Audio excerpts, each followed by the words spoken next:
என்னை ரொம்ப கஷ்டப்படுத்திட்டாங்க. இது வரைக்கும் யாரும் இந்த மாதிரி என்னை கஷ்டப்படுத்தலை. அவங்க மூஞ்சில நான் ஏறெடுத்து கூட பார்க்க மாட்டேன். நான் வளருவேன். என் வளர்ச்சியை பார்த்து அவங்க நிச்சயமா சரி, ஒரு நாள்ல ஒரு நாள் அவங்க நீ இப்படி வளர்ந்துட்டான் அப்படிங்கிற நினைக்கிற அளவுக்கு வளரும். இவனை மிஸ் பண்ணிட்டோம், இவனை நம்ம தப்பா சொல்லிட்டோம், தப்பா நினைச்சிட்டோம், தப்பா நம்ம இது பண்ணிட்டோம், ஐடென்டிஃபை பண்ணிட்டோம் அப்படிங்கிற சொல்ற அளவுக்கு மேல வருவேன்.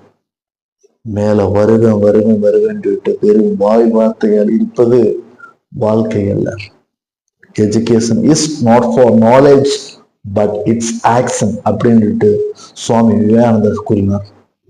அதே போல உங்களுடைய வாழ்க்கையில பொறுத்தவரை எந்த ஒரு செயலாக இருக்கட்டும், வாய் வார்த்தையில் இல்லாமல் செயலில் காட்டுங்க. அதுதான் உங்களை மிகப்பெரிய ஒரு இடத்திற்கு உயர்த்தும். அதுக்கப்புறம் நீங்க பேச வேணாம். உங்க செயலே, உங்கள் மௌனமே, உங்கள் அமைதியே அதற்கான விஷயத்திற்கு நல்ல தக்க பதிலடி கொடுக்கும்.